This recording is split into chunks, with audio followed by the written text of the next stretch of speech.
Magandang manager. hapon po sa inyo, Sir Victorino.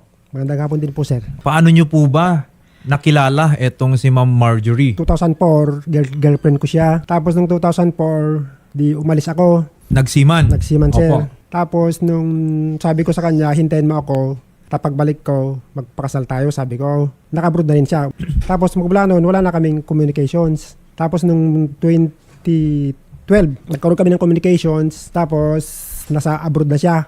Gusto niya umuwi pero wala siyang pamasahe na pauwi. Tapos pinadalan ko ng pamasahe niya pero hindi pa kami nagkikita noon, sir, kasi nasa abroad pa ako. Di ba nakarating siya ng Pilipinas. Tapos sabi niya mag-acquire kami ng properties. Naging kayo na noon? Sa chat lang. Tapos magmula doon, tuloy-tuloy na ako nagpapadala ng pera para makabili ng lupa. Tapos para nakabili na kami ng lupa, nagpagawa kami ng bahay. Pinapadala ko pa rin yung pera sa kanya. Ano pa po yung mga ipinundar ninyo? At the same time, sir, nag-i-invest din kami sa hotel. Kaya nagdesisyon ako na tumigil na sa pagbabarko. Umpisa ko na rin naramdaman ko na yung Nag-iba? nag-iba, sir, nag-iba na. Kasi wala ka ng steady Wala na, sir. stream of income. Wala na, sir. Meron po ba kayong mga anak? Mayroon, sir, isa. Hindi po kayo kailanman kinasal? Hindi, sir. Asan yung mga ininvest ninyo? Nasa kanila lahat, sir. Ano natira sa'yo? Isang apartment. Ano po ang gusto ninyong mangyari ngayon?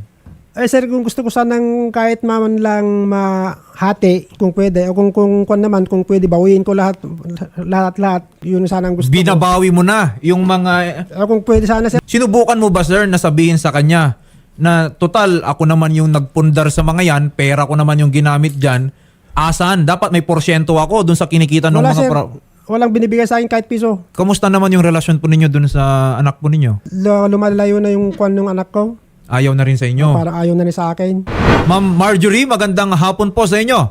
Narinig nyo naman sir. po yung kwento niya sa amin. Ano pong masasabi nyo doon? Kasi sir siya, may ex-wife siya. And lahat ng properties and lahat ng mga kita niya from start nagsiman siya nandun po sa ex-wife po niya. Lahat ng mga pundar niya since nandun. Ang laki po ng asset nila doon. Almost 12 million. Bakit pinapadaan pa niya dyan? Pwede naman, nag-usap naman po kami ng barangay. Mayroon kaming usap sa barangay and then, ang problema lang kasi sir, nakita namin kasi ng anak niya na may kasama siyang babae. Parang naapektuhan kaming dalawa nung anak ko, sir. Imbis na ayusin niya yung buhay niya para meron siyang pamilya kasi ang dami na niyang anak, sir, puro panganay. Ang dami niyang naging asawa, pero bakit ganon? Puro na lang ganon ang nangyayari sa buhay niya kasi hindi niya inaayos. Yung mga ipinundar naman ninyo, bakit parang wala na siyang nagiging partisipasyon doon sa returns, sa profit? Sir, nag-usap na po kami regarding sa doon sa properties, doon sa barangay. Bakit pinapaano pa niya dyan?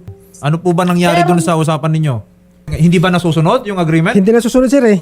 Ano po ba yung... Anong hindi nasusunod? Di ba pagka benta yung bahay, wala pa naman may buyer pero ikaw lang yung gustong dyan. Yan tuloy, naaano ka. Kausapin Dapat po ninyo, sana yan, pumunta ka dito. Ang ganda ng ng usapan sa barangay. Bakit inaano mo pa dyan? Nung pumunta ako sa kanila, sir, gusto nila akong pakakuan din sa kanila, sir, eh. Kaya nagtawag pa ako ng pulis. Hindi yung totoo yung lahat ng sinasabi mo. Sinungaling ka. Nagtawag pa ako ng pulis na pupunta At saka doon. sinasaktan mo yung anak mo. Nananakit ka pati ako. Sinasakal mo pag hindi ka makasex. Sabi ninyo may agreement. Bakit hindi na lang sundin yung agreement na yan? Sir, kasi yung agreement na yun, sir, ay para naman ako yung kuan nun, sir, para ako yung lugi doon. Bakit po ninyo nasabi yon? Gusto ko lang sana, sir, na yung paghati ng lupa, yung bagyo lang. Rosaryo lang para hindi na kami magkikita-kita. Ano po ba yung naging pag-uusap dyan? Kasi kung agreement, I suppose, pumayag kayo noon nung pinirmahan po ninyo. Bakit parang kinokontest nyo na mismo yung naging agreement po ninyo? Pinapalayas na nila ako, sir, eh. Hindi ka namin pinapalas. Ikaw ang lumayas dahil nakita namin ng anak mo Kasi na magkasama ginagawa kayo nila ng asungot babae dun mo. sa hotel na yon. Ilan po ba yung properties, Ma'am Marjorie? Iisa lang naman ho. Yung isang bahay at saka may lupa at saka dun sa Bagyo. Yun sir, hindi naman sa kanya lahat at hindi naman po yan sa kanya lahat ang gastos, sir. Kasi nag-OFW din ako ng 9 years. Huwag Okay. niyang sabihin po na siya lang po lahat ang gumastos, sir. Kung kailangang hatiin yan, yun po ang gagawin po natin. Pero Sir, hindi yun rin naman naman- po siguro nararapat na totally, kung aminado rin naman kayo na may ikinontribute si Sir Victorino dyan, wala na talaga siyang share at all. Hindi po pwede yon. Kasi wala naman siya kasing pera, sir. Kasi pinadalan ko ba nga siya ng pera pag galing na abroad, sir? Sinungaling ka talaga, no? Anong walang pera? Ang ganda ng trabaho ko. Wala namang pera, sir. Wala kang pinapadala sa akin. Pinadalan kita ng pera papuntang abroad, pamasahe mo. Para may masabi ka lang dito. Kasi ang alam ko, wala ka ng pera dahil lahat, puro babae kasi. Sir, sa atin pong batas, there is a presumption of co-ownership.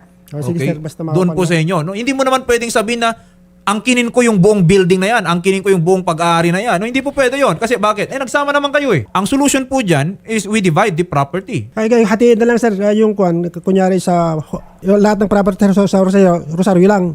Sa Baguio, lahat ng property sa Baguio lang.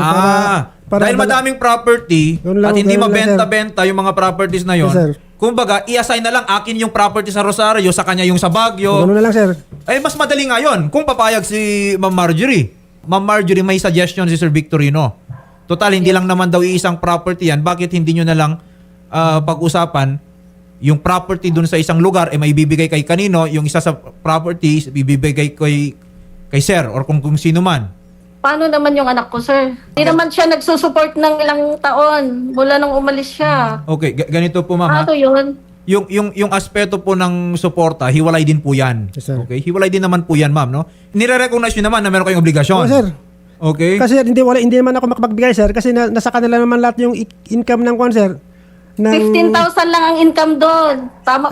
Paano Kasya ba yun? Tapos sabi mo, nakatira yung mga kapatid ko doon, which is hindi naman totoo. Kasi may mga bahay naman sila. Nandito, ikaw talaga nagsasabi ka ng hindi totoo. Magpakatotoo ka din naman. Magpakatotoo ka rin naman kasi nakatira doon yung kapatid mo, yung tatlong pupuntahan mo kaya? Wala doon nakatira, yung border lang. Ma'am Marjorie, hindi rin nararapat po kasi na sinusolo ninyo yung properties na kayong dalawa naman po yung nagpundar. Sir, hindi ko naman sinusolo. Meron din naman kaming napag-usapan. Hindi lang kasi siya makahintay, sir, kasi may buyer na nandito. Ano po ba yung napag-usapan ninyo? Sige nga po para maging malinaw sa lahat. Napag-usapan na namin yan. May property sa Rosario po, Ma'am Marjorie, no? Yes, sir. Opo. May property Anong plano doon sa property sa Rosario? Tapos, yun po yung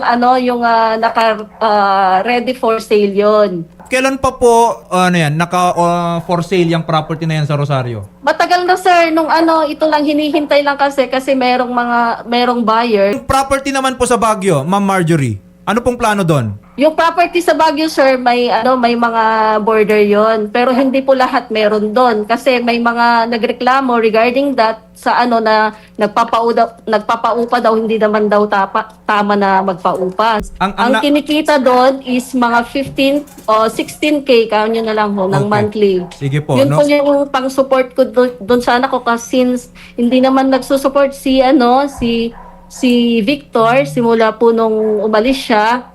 Yun po yun. Total, binibenta na rin naman yung property dyan sa Rosario. Bakit hindi na lang yung property na yun ang ibigay natin kay Sir Victorino, inyo na yung nasa Baguio? Pwede pa sa yun, sir? Pwede, sir. Di ibenta na lang lahat, sir, mas mabuti. Then paghatian. Tapos paghatian niya rin lang naman para mas maganda. Matagal pa yun batang mangyari, sir. Okay. Ganun na lang. Chairman Ferdinand, magandang hapon po sa inyo, sir. Good afternoon po, sir. Kung makita po natin na may contribution silang dalawa dun sa property, di paghatian na lang. Hindi po ba? Opo, attorney. Di mas maganda at per share. Then dyan po sa tanggapan po ninyo, dun pag-usapan kung paano yung hatian dyan sa property na yan sa Rosario. Okay po, sir. Dito sa tanggapan ko, sir. Umaasa po kami sa inyong tulong, Chairman Ferdinand Estrada. Yes, sir. Yes, sir po. Ma'am Marjorie, may Yes, ma'am. huling mensahe po kayo? Ayusin mo ang buhay mo. Huwag kang puro babae. Kasi lahat na lang ganyan. Puro panganay. Kahit, alam mo na ikaw yung first and last na boyfriend ko. Hindi ako boyfriend. Ayusin mo ang buhay mo, Victor. Hindi yung puro ganyan. Tingnan mo yung sarili mo. Sana makahanap ka ng magmamahal sa'yo yung totoo. Tignan mo yung mga anak mo. Huwag yung pagkatapos mong anakan, iiwan mo. Tapos hanap ka na naman. Ano yun? Pagsabihan mo yung sarili mo rin, Sana yung pag yung iba-ibang lalaki yung dumadaan sa Ay, buhay mo, nako, ano? sinungaling ka, iba-ibang lalaki. Samahan po namin kayo, Sir Victorino and Ma'am Thank you, ma'am. Marjorie, Thank you po. sa Thank you. barangay po para makapag-usap-usap po Thank you po, kayo. And mailatag po yung mga dokumento, yung mga properties po na kailangan paghatian. Yes, ma'am. And syempre po, para po doon sa bata, kung ano po yung magiging usapan po ninyo para po doon sa bata. Thank you, ma'am. Okay?